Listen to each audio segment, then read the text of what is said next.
تلاش حق کیا ہے اور حق کے مسافر کے لیے بیعت کیوں ضروری ہے؟ حق کیا ہے؟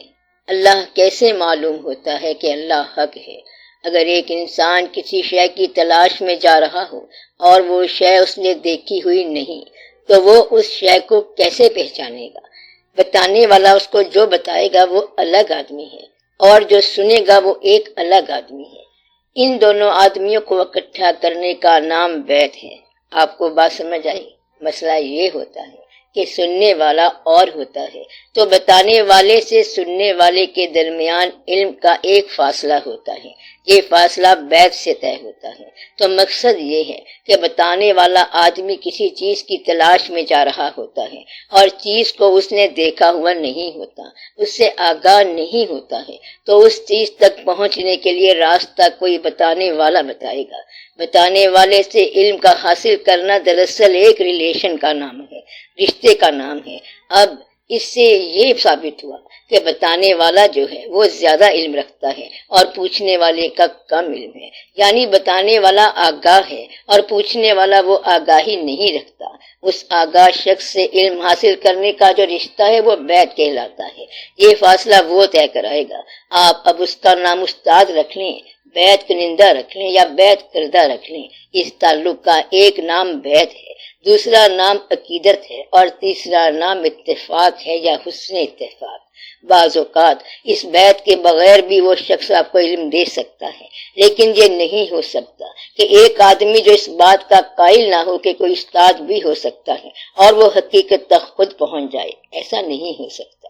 کہیں اس طالب علم کو ادب کا طریقہ حاصل کرنا پڑے گا، ورنہ وہ بے ادب ہو جائے گا، گستاخ ہو جائے گا اور مغرور ہو جائے گا۔ اس واسطے پھر بیعت کا طریقہ بتایا گیا ہے۔ بیعت سے اگر کچھ بھی حاصل نہ ہو تو ایک بات ضرور حاصل ہوگی کہ آپ کو ادب کرنے کا طریقہ آ جائے گا۔ تو ادب جو ہے یہ حق کی تلاش میں بہت ضروری ہے۔ ادب پہلا کرینہ ہے محبت کے کرینوں میں، یہ لوگ ادب ضرور سکھا دیتے ہیں۔ اس راہ میں اتنی بات کا آ جانا بڑی بات ہے۔ دوسرا آپ یہ دیکھو کہ ایک بیمار آدمی ہے اور حق کی تلاش کر رہا ہے تو وہ کہتا ہے کہ میں اللہ کی تلاش کر رہا ہوں، دراصل اسے ڈاکٹر کی تلاش ہوتی ہے۔ تو بیمار کی تلاش حق کا سبب اس کی بیماری ہے اور حق کی تلاش میں جا رہا ہے تو اس کی تلاش کی وجہ غربت ہے۔ اس کی تلاش سے مراد ایسا علم ہے جو اس کو غریبی سے نکال دے یا غریب الوطنی سے نکال دے۔ تو اس صورت میں حق کی تلاش اپنی ضرورت کے مطابق ہے۔ ان باتوں کو سمجھنے کے لیے ضروری ہوتا ہے کہ کوئی شخص اسے یہ بتائے کہ دیکھو آپ حق کی تلاش نہیں کر رہے، کیونکہ حق تو وہ ہے جس نے آپ کو بیماری دی ہے۔ اگر یہ پتہ چل جائے کہ اللہ نے بیماری دی ہے تو تلاش حق والا بیماری کو دور نہیں کرے گا، لیکن آپ تو بیماری سے نکلنا چاہتے ہیں۔ جب یہ پتہ چل جائے کہ مرنے والے بندے کو اللہ نے مارا تو تلاش والا کہے گا کہ پھر ٹھیک ہے، کیونکہ اس اللہ نے مارا ہے جس کی ہم عبادت کرتے ہیں، اور یہ تسلیم کرنا عبادت کا ہے۔ تو مقصد یہ ہے کہ حق کی تلاش صحیح ہے بشرط کہ وہ ضرورت کی تلاش نہ ہو۔ یہی بات بیعت والے لوگ بتاتے ہیں کہ یہ ضرورت کی تلاش ہے، یہ حق کی تلاش ہے اور یہ حق کی تلاش نہیں ہے۔ اس لیے اکثر لوگ حق کی تلاش میں نہیں ہوتے بلکہ اپنی ضرورت کی تلاش میں ہوتے ہیں۔ تو تلاش حق جو ہے یہ بڑی مشکل چیز ہے۔ حق کی تلاش وہ شخص کرے جو حاصل اور محرومی کو برابر سمجھے، جو یہ سمجھے کہ حاصل کیا ہے اور محرومی کیا ہوتی ہے، یہ دونوں اللہ کی طرف سے دی ہوئی ہیں۔ حق کی تلاش وہ کرے جو ہونے اور نہ ہونے کو برابر سمجھے۔ جب یہ پتہ چل جائے کہ حق زندگی دیتا بھی ہے اور زندگی واپس لیتا بھی ہے تو پھر آپ اس کو تلاش کرو۔ اب یہ پتہ نہیں کہ وہ آپ کے ساتھ دینے کا عمل کر دے یا لینے کا عمل کر دے۔ ایک شخص کہتا ہے کہ اللہ راضی ہو گیا کیونکہ بڑے پیسے مل رہے ہیں، دوسرا کہتا ہے کہ اللہ راضی ہو گیا ہے اور پہلے پیسے بھی چلے گئے۔ اب یہ اللہ کی رضا ہے، وہی جیسے مرضی کرے۔ اب یہ آپ نہیں کہہ سکتے کہ پیسے کے واپس چلے جانے کا عمل جو ہے یہ حق نہیں ہے، یہ بھی حق ہے اور پیسے کا آنا بھی حق ہے۔ پیسہ اللہ کی رضا سے آیا تھا اور اس کی رضا یہ بھی ہے کہ پیسہ چپکے سے واپس چلا جائے۔ اب دونوں پہ راضی رہنا حق کے طالب کا کام ہے۔ اب یہ باتیں سمجھنا ضروری ہیں۔ کوئی شخص یہ نہیں کہہ سکتا کہ میرے پیسے چلے گئے کیونکہ حق مجھ پر ناراض ہے، مگر حق تو پیغمبروں کو غریبی سے گزارتا ہے اور پیغمبر ہمیشہ راضی رہتا ہے، شہادت گاہ سے گزارتا ہے اور ہمیشہ راضی رہتا ہے، تو تلاش حق والے کو اس کی رضامندی چاہیے، نہ کہ اپنی رضا چاہیے۔ اگر آپ کو اس کی رضا چاہیے تو پھر آپ کو جس راستے سے وہ گزارے وہی راستہ بہتر ہے۔ اس لیے ان باتوں کو سمجھنے کے لیے ضروری ہے کہ جاننے والوں کے ساتھ آپ کا تعلق ہو اور نسبت ہو، تاکہ آپ کو ہمیشہ یہ بات سمجھ آتی جائے۔ کبھی ایسا نہ ہو کہ آپ اس کو غلط ریڈ کر لیں، غلط سمجھ لیں اور پھر سارا سلسلہ ہی غلط ہو جائے۔ وہ اگر کہے کہ یہ تو غلط بات نہیں ہے تو بات کو غلط سمجھنے والا کہہ سکتا ہے کہ پتہ نہیں مجھ سے کون سی غلطی ہو گئی ہے، حالانکہ وہ غلطی نہ ہو بلکہ انعام ہو۔ اگر حق کا طالب یہ بات نہ سمجھے کہ اللہ غریبی بھی دے سکتا ہے تو اس سے پوچھو کہ کیا جتنے پہلے حق کے طالب تھے وہ سارے کے سارے دولت مند تھے؟ جن لوگوں کو آپ مانتے ہیں اور جن کا کلمہ پڑھتے ہیں، کیا وہ سارے کے سارے ملینئر تھے، کروڑ پتی تھے؟ لیکن نہیں، ایسا تو نہیں تھا۔ مطلب یہ ہے کہ وہ کروڑوں پتی نہیں تھے، جو حق دینے والے تھے وہ فاقے سے گزرے۔ آپ لوگ سیرت پاک صلی اللہ علیہ وآلہ وسلم بیان کرتے رہتے ہیں کہ حضور پاک کے گھر میں تو فاقہ تھا، لیکن اس کے باوجود آپ محبوب خدا تھے۔ بات کیا ہے؟ تو گویا کہ محبوب ہونے کے لیے فاقہ ہونا بھی صحیح بات ہے۔ آپ یہ دیکھو کہ وہ محبوب کائنات ہو، اللہ تعالیٰ کے محبوب ہوں، تو فاقہ جو ہے یہ محبوبیت کے راستے میں رکاوٹ نہیں ہے۔ یہ بات عام آدمی کو سمجھ نہیں آتی اور وہ کہتا ہے کہ جب محبوب ہیں تو پھر تو فراوانی ہونی چاہیے۔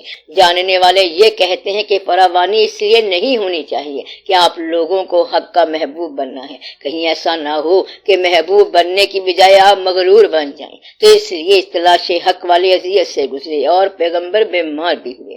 اب یہ کہا جا سکتا ہے کہ اللہ کی طرف سے اپوائنٹڈ ڈیوٹی تو پیغمبری کی ہو اور پیغمبر غریب یا بیمار کیوں ہو؟ تو ایک بات ساری کائنات کو آج تک سمجھ نہیں آئی۔ پیغمبر دین کی بات بتاتے تھے کہ آپ لوگ اللہ کو مانو تاکہ آپ آسودگی میں داخل ہو جاؤ، تو لوگوں نے اس سے یہ بات سمجھی کہ انسان آسودہ ہو جاتا ہے، یہ دنیا بھی بہتر ہو جاتی ہے اور اگلی دنیا بھی بہتر ہو جاتی ہے، مگر بہت ساری دنیا کو آج تک یہ بات سمجھ نہیں آئی کہ وہ آسودگی ہوتی کیا ہے۔ کبھی تو وہ آسودگی اس طرح ملتی ہے کہ غریبوں کو بادشاہت مل جاتی ہے، کبھی یہ ہوتا ہے کہ آپ کی دولت باعث غرور ہوتی ہے تو ایسے میں آپ سے علیحدہ کر دی جاتی ہے۔ یہ اللہ کے احسانوں میں ایک احسان ہے کہ دولت کی محبت اور دولت کی قربت دونوں آپ کے دل سے نکال دی جائیں تاکہ آپ محبوب ہونے کا راستہ دریافت کر سکے۔ تو گویا کہ اللہ تعالیٰ کی محبت ممکن ہے کہ آپ کو مالدار بنا دے، اور یہ بھی ممکن ہے کہ آپ سے پہلا مال بھی لے لیا جائے۔ راہ حق میں محبت کا مطلب یہ ہے کہ ہم اللہ کے فیصلوں پر راضی رہنے کے لیے اس لیے تیار ہیں کہ یہ فیصلہ اللہ کا ہے۔ اگر یہ سمجھ آ جائے کہ یہ فیصلہ اللہ کا ہے تو کوئی فوت ہو گیا تو حق والا کہے گا کہ اگر اللہ نے مارا ہے تو یہ جان اللہ کی طرف سے قبض کی گئی ہے، تو پھر تو یہ اللہ کا عمل ہے۔ اگر یہ کسی اور آدمی کا عمل ہے تو پھر غور سے دیکھو کہ اگر یہ کسی اور کا عمل ہے تو کیا اپوائنٹڈ ٹائم، مقررہ وقت کے علاوہ جان نکلتی ہے؟ نہیں نکلتی۔ اگر ٹائم مقرر ہے اور حکم اس کا ہے تو پھر اس کے حکم کے سامنے سر تسلیم خم کرنا اور راضی ہونا فقیر کا کام ہے۔ اگر آپ کو تقدیر کا قلم مل جائے تو پھر آپ کیا کریں گے؟ جو حکم ہے اس کو ویسے ہی رہنے دیں۔ اس لیے میں نے آپ کو بتایا تھا کہ اللہ تعالیٰ کو چاہنے والے اور اس کے فیصلوں پر عمل کرنے والے وہ لوگ ہوتے ہیں جن کو اگر ساری کائنات پر ایک دن کے لیے قدرت مل جائے تو اس میں اپنی طرف سے نہ کوئی اضافہ کرے اور نہ تخفیف کرے، بلکہ کائنات کو جوں کا توں چھوڑ دے۔ تو حق سے محبت دراصل اس کے امر سے محبت ہے، اس کے فیصلوں سے محبت ہے، اس کے دیے ہوئے صدمات سے محبت ہے۔ وہ فاقہ دے تب راضی، دولت دے تب راضی، وہ جس حال میں رکھے ہر حال میں راضی رہنا چاہیے، ورنہ تو یہ ہوگا کہ جن کا رنگ زیادہ سفید نہیں ہے وہ تو خدا سے محبت ہی نہیں کریں گے اور کہیں گے کہ تو اچھا خدا ہے کہ اس کو یہ دے دیا اور ہم کو وہ دے دیا۔ کوا جو ہے یہ تو پرندہ ہونے سے انکار کر دے کہ مور کی موجودگی میں میرا مقام کیا ہے۔ تو حق یہ ہے کہ کوا کوا ہونے پر راضی ہو اور مور مور ہونے پر راضی ہو، رنگ والا رنگ پہ راضی ہو اور بے رنگ اپنی بے رنگی پر راضی ہو، غریب اپنی غریبی میں راضی ہو، دولت مند اپنی دولت مندی میں راضی ہو۔ حق کی محبت تو یہ ہے کہ جس کو جس حال میں رکھے وہ اس حال میں راضی رہے۔ آپ بے شک اپنے حال کو بدلنے کی استعداد پیدا کریں لیکن راضی ہونے کا عمل کبھی ترک نہ کریں، آپ بے شک کوشش کریں، ہوا میں اڑیں، پرواز کریں، خیال کی پرواز کریں۔ اگر آپ کو پرواز مل جائے تب راضی رہنا، اور زمین پر آ جائیں تب بھی راضی رہنا۔ تو حق کے تقرب میں رہ کے لوگ اپنے تصرفات کرتے ہیں، لیکن دونوں حالتوں میں راضی رہتے ہیں۔ وہ کامیاب ہوں تب راضی، ناکام ہوں تب راضی۔ مثلا کوئی شخص حج کی بڑی دیر سے خواہش رکھتا ہے مگر جا نہیں سکا تو اسے بھی راضی رہنا چاہیے۔ ایسا ممکن ہے کہ اس کا نہ جانا اس کے لیے زیادہ فائدہ مند ہو۔ ایک آدمی اپنے شیخ کے پاس گیا اور کہا کہ 20 سال سے میں کوشش کر رہا ہوں اور مجھے حج کا موقع نہیں مل رہا۔ یہ کہہ کر وہ بہت زیادہ روتا رہا اور درخواست کی کہ یا شیخ دعا کریں کہ مجھے حج کا موقع مل جائے۔ اس کے شیخ نے کہا سارے دعا کریں کہ اس کو حج کا موقع نہ ملے۔ اس بات پر وہ شخص اور رویا اور کہنے لگا کہ یہ آپ نے کیا غضب کر دیا، میں حج پہ جانا چاہتا ہوں اور آپ میرے نہ جانے کی دعا فرما رہے ہیں۔ جب رونے کے بعد کچھ بحال ہوا تو اس کے شیخ نے کہا کہ بات یہ ہے کہ میں نے 16 حج کیے ہیں اور 16 حجوں کا ثواب تم لے لو اور حج کرنے کی خواہش کا جو درد ہے وہ مجھے دے دو۔ تو حج کرنا تو ثواب والی بات ہے، لیکن جو حج کی شدید خواہش ہے یہ اس سے زیادہ قیمتی ہے۔ تو یہ اللہ کی مرضی ہے کہ وہ آپ کو غریبی میں رکھے، دوری میں رکھے یا قربت میں رکھے، کیونکہ اس کے ہاں دور قریب تو ہے کوئی نہیں۔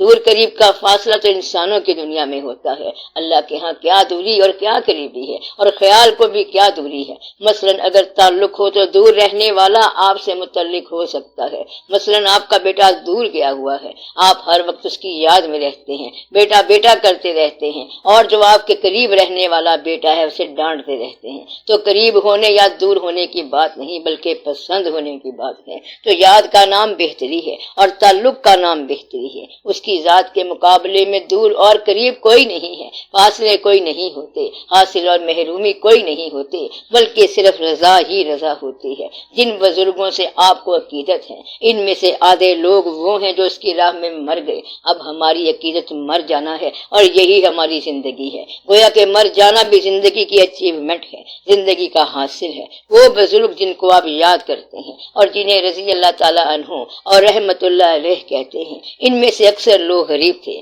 مگر اللہ کی یاد میں گم تھے۔